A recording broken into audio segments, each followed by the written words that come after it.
Imagine waking up to water swallowing your streets, cars floating like toys, homes turned into islands. This is the raw power of a flood apocalypse. In just hours, entire cities can vanish under raging rivers. Today, we're diving into one of the most devastating floods in recent history. What caused it? How did it happen? And why should you care? Let's find out. Floods are among nature's most destructive forces. They strike when least expected, turning familiar landscapes into chaos. To understand this flood apocalypse, we need context. Let's go back to the conditions that set the stage. In 2022, parts of Pakistan faced an unprecedented monsoon season. The monsoon, a seasonal wind pattern, brings heavy rain to South Asia every year, but this time it was different. Climate scientists noted record-breaking rainfall. Some areas saw 500% more rain than average. Rivers like the Indus, already swollen, couldn't cope. Urban areas weren't ready either. Many cities, built rapidly, lacked proper drainage systems. Poor infrastructure meant water had nowhere to go.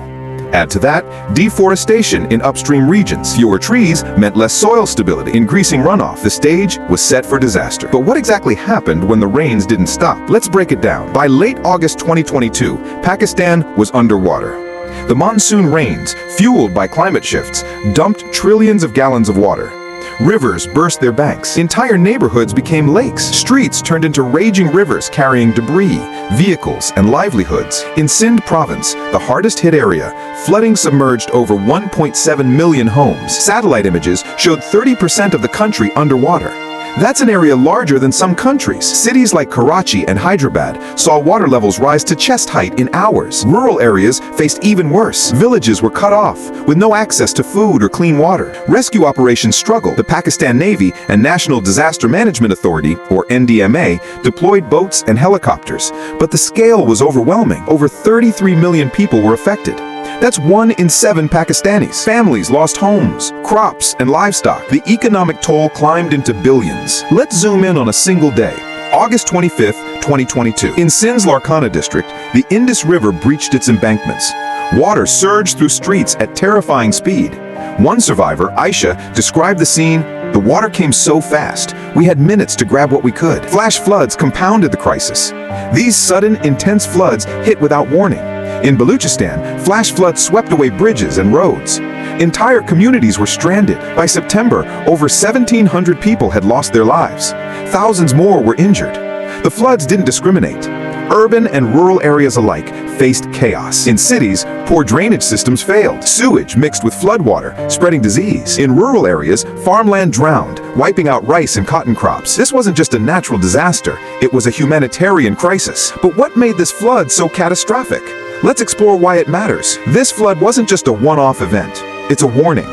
Climate change played a massive role. Scientists from the World Weather Attribution Group studied the 2022 floods. Their findings? Global warming made the monsoon 50% more intense.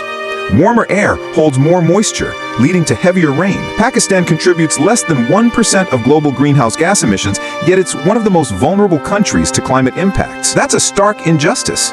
Developing nations often bear the brunt of a warming planet. The 2022 floods exposed this reality. The human cost was staggering. Over 8 million people were displaced. Schools closed, leaving 2 million children without education. Health risks skyrocketed. Waterborne diseases like cholera spread fast. The World Health Organization, or WHO, reported a surge in cases. Clean water became a luxury. Economically, the damage was crippling. Pakistan's agriculture sector, a backbone of its economy, lost 80% of its crops in some regions. Food prices soared. Inflation hit families already struggling to recover. Rebuilding costs were estimated at $30 billion. For a country with limited resources, that's a daunting figure. But it's not just about Pakistan. Floods like this are becoming more common worldwide. From Germany to Australia, extreme weather is reshaping lives. Urban planners are rethinking city designs. Governments are investing in flood defenses. But is it enough? The 2022 flood showed how interconnected our world is. Climate change doesn't respect borders, neither do its consequences. This disaster matters because it's a glimpse into a future where extreme weather could become the norm. So what can we learn? And where do we go from here? The 2022 Pakistan floods were a wake-up call. They showed nature's power and humanity's vulnerability. But they also showed resilience. Communities came together. Volunteers delivered food and supplies. International aid poured in, though not enough. Today, Pakistan is rebuilding. New drainage systems are being designed. Early warning systems are improving, but recovery is slow. Many families still live in temporary shelters. The scars of the flood remain. Globally, the lesson is clear. We must act on climate change. Reducing emissions, investing in sustainable infrastructure, and supporting vulnerable nations isn't optional. It's urgent. You can make a difference too. Learn about climate impacts. Support organizations aiding disaster recovery. Share stories like this to raise awareness. Every step counts. This flood apocalypse turned streets into raging rivers, but it also showed humanity's strength. Together, we can face these challenges. We just need to start now.